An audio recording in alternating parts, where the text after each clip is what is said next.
प्यारे बच्चों, सुप्रभात। आज हम कक्षा 8वीं विषय हिंदी व्याकरण पुस्तक गुलमोहर उप विषय है हमारा पाठ 7 प्रत्यय, संक्षिप्त सार व गृह कार्य हल।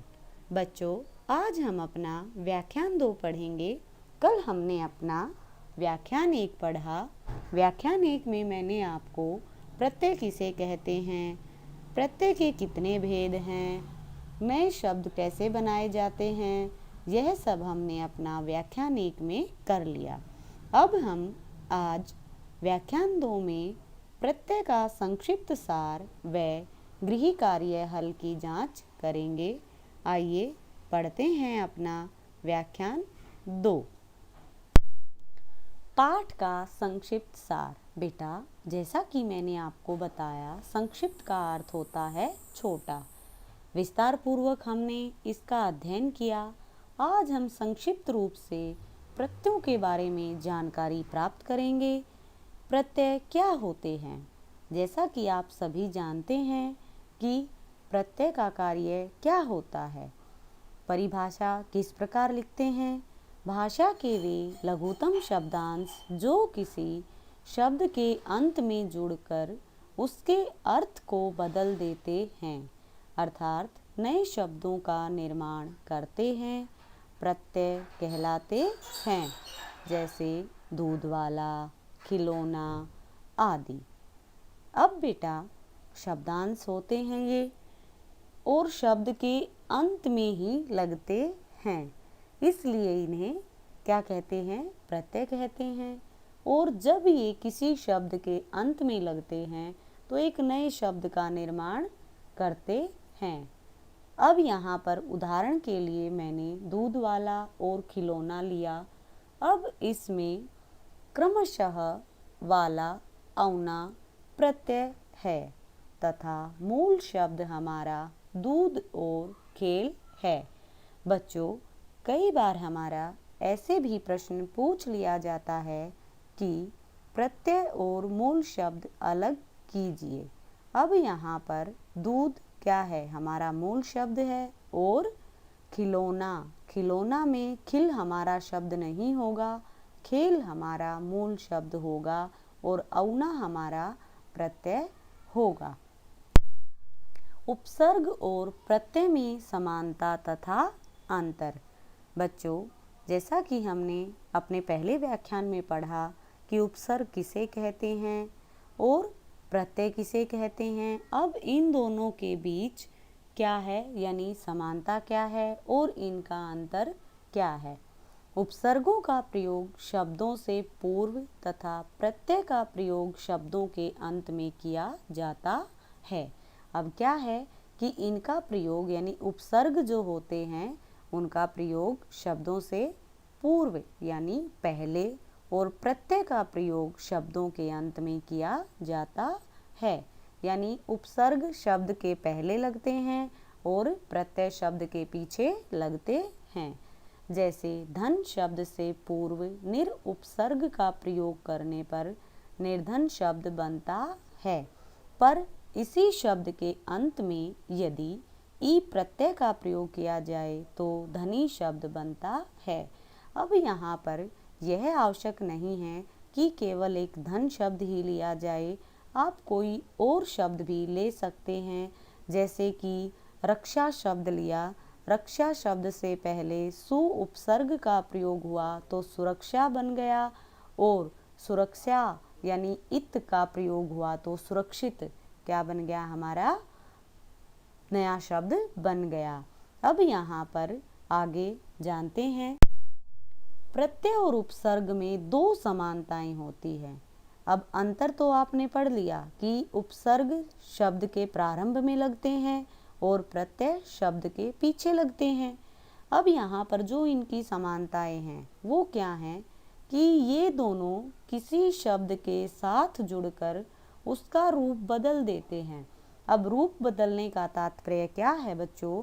कि यहाँ पर जब भी ये किसी शब्द के यानी उपसर्ग हैं प्रारंभ में लगेंगे तो एक नया शब्द बनाते हैं, और प्रत्यय हैं वो शब्द के पीछे लगेंगे तो भी एक नए शब्द का निर्माण होता है। अर्थात इन दोनों की समानता क्या है कि ये शब्द के साथ जुड़कर एक नए शब्द का निर्माण करते हैं, अर्थात उसके अर्थ को बदल देते हैं। नए शब्दों का निर्माण करने पर इन दोनों का स्वतंत्र रूप से वाक्यों में प्रयोग नहीं किया जा सकता। जैसा कि मैंने आपको बताया कि शब्द भाषा की स्वतंत्र इकाई होते हैं, लेकिन उपसर्ग और प्रत्यय का प्रयोग भाषा में स्वतंत्र रूप से नहीं किया जा सकता। यानी वाक्य में जब हम इनका प्रयोग करते हैं तो ये शब्द के साथ ही प्रयुक्त किए जाते हैं, ऐसे स्वतंत्र रूप से इनका प्रयोग नहीं किया जा सकता है। इनका प्रयोग किसी शब्द के साथ ही किया जाता है। इन दोनों का अंतर स्पष्ट है कि उपसर्ग का प्रयोग शब्द से पूर्व में तथा प्रत्यय का प्रयोग शब्द के अंत में किया जाता है। दोनों का अंतर स्पष्ट हो गया कि उपसर्ग शब्द के प्रारंभ में लगते हैं और प्रत्यय शब्द के अंत में लगते। अगला है अब प्रत्यय के प्रकार। अब जैसा कि हमने पढ़ा कि प्रत्ययों के कितने प्रकार होते हैं, तो प्रत्यय मुख्यतः 2 प्रकार के होते हैं। प्रत्यय के मुख्यतः 2 प्रकार होते हैं। पहला यानी नंबर 1 कृत प्रत्यय व तद्धित प्रत्यय। अब कृत प्रत्यय क्या होते हैं और तद्धित प्रत्यय क्या होते हैं, एक बार फिर से मैं आपको समझा देती हूँ। कृत प्रत्यय जो प्रत्यय धातुओं के अंत में लगते हैं। अब धातुओं के अंत में जो लगते हैं, जैसे हमारी खा धातु है, पड़ धातु है, ये सब क्या हैं, हमारी धातुएं हैं, और इनके अंत में जो लगते हैं उन्हें हम कृत प्रत्यय कहते हैं। इनका प्रयोग क्रिया के साथ ही किया जाता है। किसके साथ किया जाता है? क्रिया के साथ किया जाता है। अब यहाँ कृत प्रत्यय के योग से बने शब्दों को कृदंत कहा जाता है। अब जो कृत प्रत्यय के योग से शब्द बनते हैं उन्हें कृदंत कहा जाता है। अब कृत प्रत्यय के कितने प्रकार होते हैं, यह सब आपने पढ़ लिया है, फिर से दोहरा लीजिए। कृत प्रत्यय के 5 प्रकार होते हैं। कौन से 5 हैं? कर्तृवाचक कृत प्रत्यय, नंबर 2 क्रमवाचक कृत प्रत्यय, नंबर 3 करणवाचक कृत प्रत्यय, नंबर 4 भाववाचक कृत प्रत्यय और नंबर 5 क्रियावाचक कृत प्रत्यय। इन सब की जानकारी हम विस्तार पूर्वक अपने व्याख्यान 1 में ले चुके हैं। आगे है तद्धित प्रत्यय किसे कहते हैं। अब तद्धित प्रत्यय किसे कहते हैं? जो प्रत्यय संज्ञा, सर्वनाम, विशेषण या अव्यय के अंत में लगकर उनसे नए शब्द बनाते हैं, वे तद्धित प्रत्यय कहलाते हैं। अब क्या है कि कृत प्रत्यय केवल क्रियाओं के अंत में लगते हैं, इसलिए उन्हें कृदंत भी कहा जाता है। लेकिन जो तद्धित प्रत्यय होते हैं वो संज्ञा हैं हमारी, सर्वनाम, विशेषण या अव्यय के अंत में लगते हैं और उनसे नए शब्दों का निर्माण करते हैं, इसलिए तद्धित प्रत्यय कहलाते हैं। तद्धित प्रत्ययों के योग से बने शब्द तद्धितांत कहलाते हैं। अब जो कृत प्रत्ययों के योग से बनते हैं उन्हें कृदंत कहा जाता है, लेकिन तद्धित प्रत्ययों के योग से जो शब्द बनते हैं उन्हें तद्धितांत कहा जाता है। अब जैसे साफ जमा आई, हमारा नया शब्द बना सफाई। अब यहाँ पर साफ मूल शब्द और आई प्रत्यय, नया शब्द सफाई। यहाँ आई तद्धित प्रत्यय है तथा सफाई तद्धितांत। क्या बताया कि तद्धित प्रत्ययों के योग से बने शब्द ही तद्धितांत कहलाते हैं। तद्धित प्रत्यय मुख्यतः 9 प्रकार के होते हैं। कितने प्रकार के होते हैं?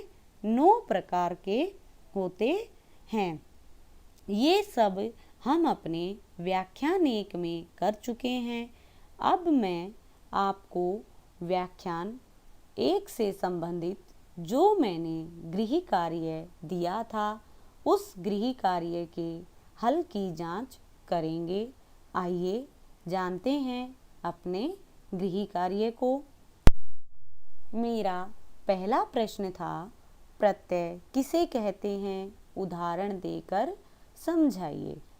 बच्चों, आपको अब अच्छी प्रकार से यह ज्ञात हो गया होगा कि प्रत्यय किसे कहते हैं।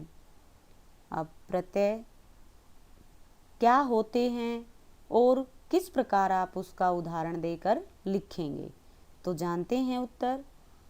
ऐसे शब्दांश जो किसी शब्द के अंत में जुड़कर उसके अर्थ को बदल देते हैं या नए शब्दों का निर्माण करते हैं, उन्हें प्रत्यय कहते हैं। जैसे सुंदरता।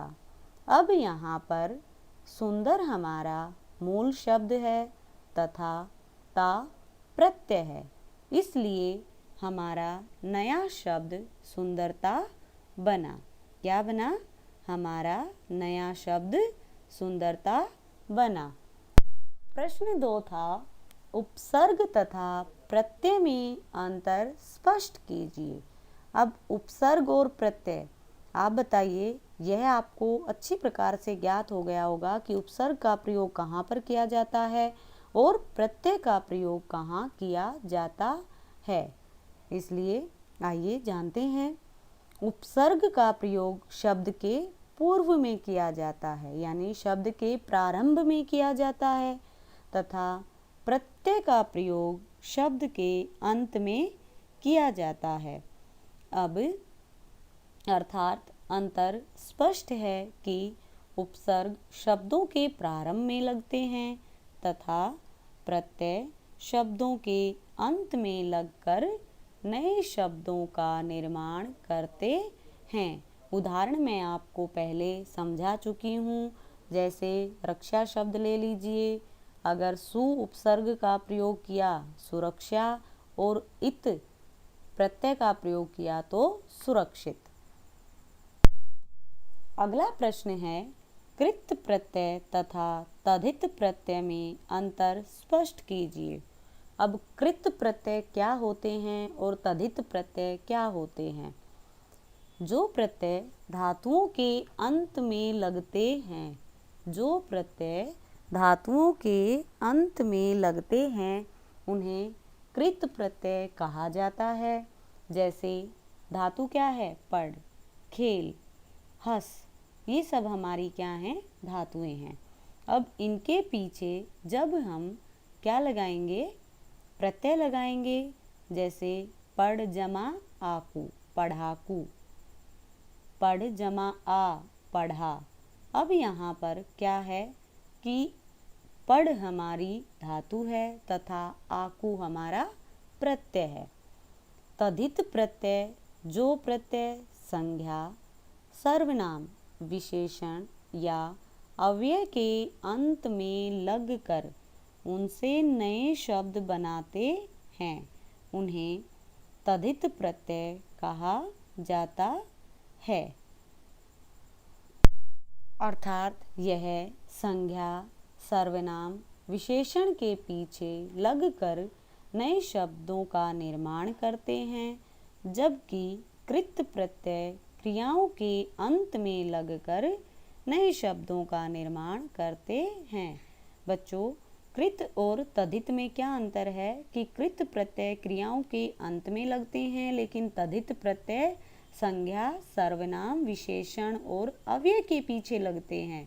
लेकिन काम दोनों का क्या है? नए शब्दों का निर्माण करना। केवल यह जानकारी होनी चाहिए कि कृत प्रत्यय क्रियाओं के अंत में लगेंगे और तद्धित प्रत्यय संज्ञा, सर्वनाम, विशेषण और अव्यय के पीछे लगेंगे। हमारा अगला प्रश्न है, नीचे दिए गए कथन के सामने सही व गलत कथन के सामने गलत लिखिए।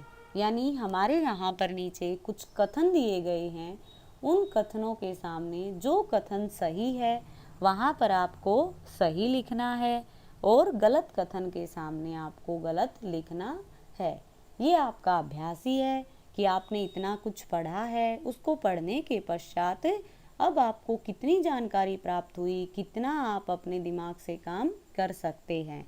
तो सबसे पहला है हमारा शब्द रचना में प्रत्ययों की बड़ी उपयोगिता है।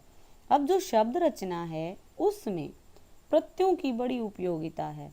अब आप मुझे ये बताइए कि शब्द रचना कितने प्रकार से होती है।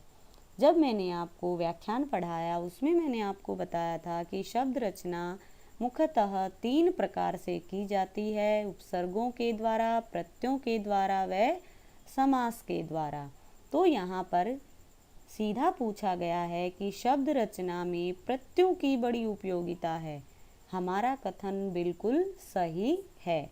जवाब होगा सही। क्या है? बिल्कुल सही। अगला है प्रत्ययों का अपना अर्थ होता है। ये भी बिल्कुल हमारा सही है। तीसरा है प्रकार्य की दृष्टि से सभी प्रत्यय एक ही तरह के होते हैं। अब ये हमारा बिल्कुल गलत है क्योंकि सभी प्रत्यय अलग अलग प्रकार के होते हैं। नंबर 4 है क्रिया शब्दों में लगने वाले प्रत्यय तद्धित प्रत्यय कहलाते हैं। अब आप बताइए कि जो क्रिया शब्दों में प्रत्यय लगते हैं वो कौन से प्रत्यय कहलाते हैं? वो हमारे कृत प्रत्यय कहलाते हैं। और तद्धित प्रत्यय कौन से होते हैं? किन शब्दों के पीछे लगते हैं? तद्धित प्रत्यय संज्ञा, सर्वनाम, विशेषण और अव्यय के पीछे लगते हैं। तो यहाँ पर ये कथन गलत है। क्रिया शब्दों में लगने वाले प्रत्यय कृत प्रत्यय कहलाते हैं, तद्धित प्रत्यय नहीं कहलाते हैं। प्रश्न 5 है निम्नलिखित शब्दों में से प्रत्यय छांटकर अलग कीजिए। बेटा जैसा कि मैंने आपको बताया था कि हमारा प्रश्न किस किस प्रकार से पूछा जा सकता है। अब यहाँ पर इसने इसी प्रकार से एक प्रश्न पूछा है कि निम्नलिखित शब्दों में से प्रत्यय छांटकर अलग कीजिए। अब प्रत्यय छांटकर आपको अलग करना है। अब यहाँ पर कुछ शब्द दिए गए हैं, उन शब्दों से आपको प्रत्यय अलग करने हैं। अब जानते हैं। पहला शब्द है हमारा धार्मिक। क्या शब्द है हमारा? धार्मिक। अब धर्म शब्द नहीं होता, धर्म शब्द है हमारा और इक हमारा प्रत्यय है। धर्म हमारा मूल शब्द और प्रत्यय हमारा इक, तो हमारा क्या बना? धार्मिक। अगला है भलाई।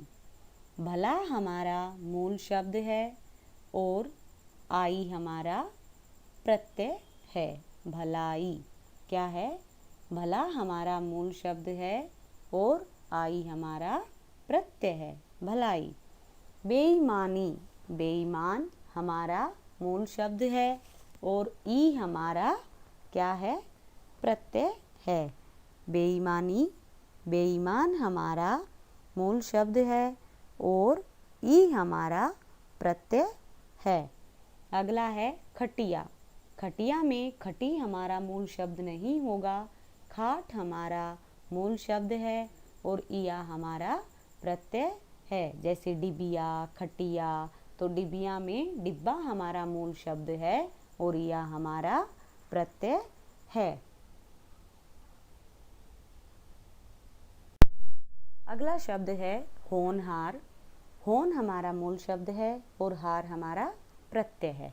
क्या है? होन हमारा मूल शब्द है और प्रत्यय हार है। बर्फीला। बर्फ हमारा मूल शब्द है और ईला हमारा प्रत्यय है। क्या है? बर्फ हमारा मूल शब्द और ईला प्रत्यय। झगड़ालू।